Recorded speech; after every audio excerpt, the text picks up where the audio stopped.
Hello everyone, Minute Plus Meditation here, Friday, November the 18th. This is the optional memorial of the dedication of the Basilicas of Saints Peter and Paul. From the book of Revelation. Then the voice that I heard from heaven spoke to me again, saying, "Go, take the scroll that is open in the hand of the angel who is standing on the sea and on the land." So I went to the angel and I told him to give me the little scroll, and he said to me, "Take it and eat it. It will be bitter to your stomach, but sweet as honey in your mouth." Now, again, this is a personal interpretation, which we're free to do from Scripture. I honestly don't know right now as I'm doing this, because I haven't read any commentaries. I'm going from things that I've read in the past. So it's kind of a cumulative memory, which sometimes can be pretty fragmented.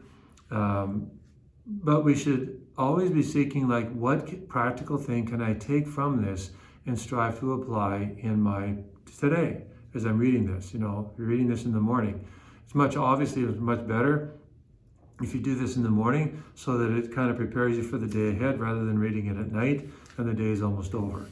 I suppose then you could look at, the reading for tonight. If you read this, in the evening, you'd have to apply it to the next day type of thing. So you're kind of, in a way, applying the readings from the previous day to the next day. Everybody works on a different biological clock.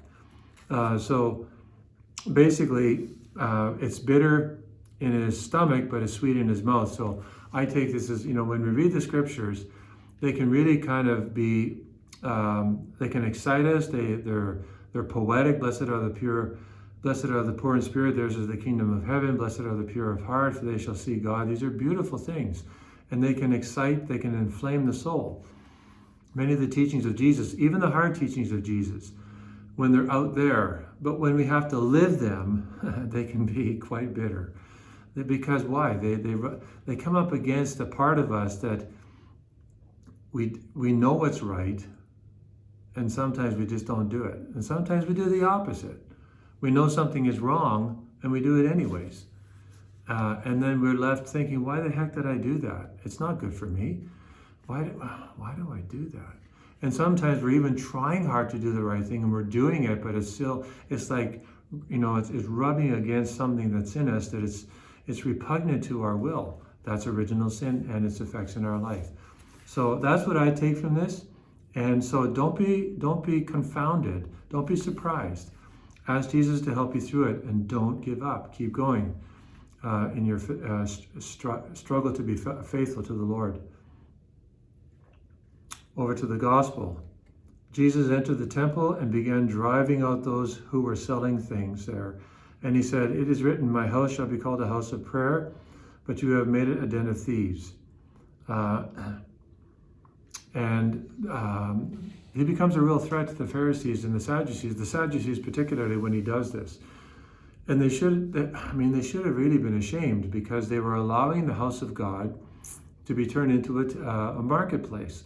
And they knew this was wrong. They had to know. They had to know at some level, because these men knew the Scriptures inside and out. And Isaiah talked about this.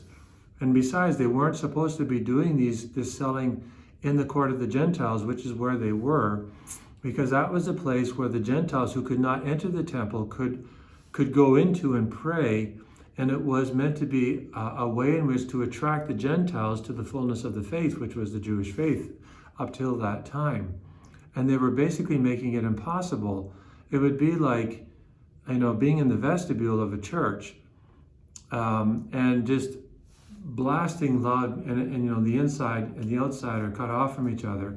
You have to go through soundproof doors, and they were blasting music in there so that it would be impossible to people to pray. It's kind of like that thing, and they just should have known better.